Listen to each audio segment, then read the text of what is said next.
ফুচকা বানানো হচ্ছে, ভরপুর ফুচকা খাবো আজকে। আমরা ফুচকাও বানাইতে পারি। স্বামী ফুচকা কেমন হয়েছে? হ্যাঁ, না হয় একদিন ফুচকার ব্যবসা শুরু করে দেব। দেখুন অনেকগুলো ফুচকা বানিয়েছি, দেখাও।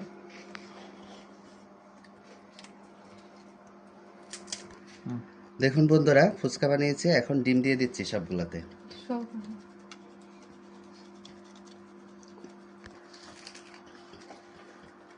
ভরপুর ডিম দেওয়া হচ্ছে। দেখুন এত ডিম অবশ্য ফুচকাওয়ালারা দেয় না, আমরা যে পরিমাণ ডিম দিচ্ছি। এখন আমাদের ফুচকার ফাইনাল লুকটা কতটা ইয়ামি হয়েছে, খেতে কিন্তু খুব সুস্বাদু হবে। এখন আমরা খেয়ে আপনাদেরকে দেখাচ্ছি।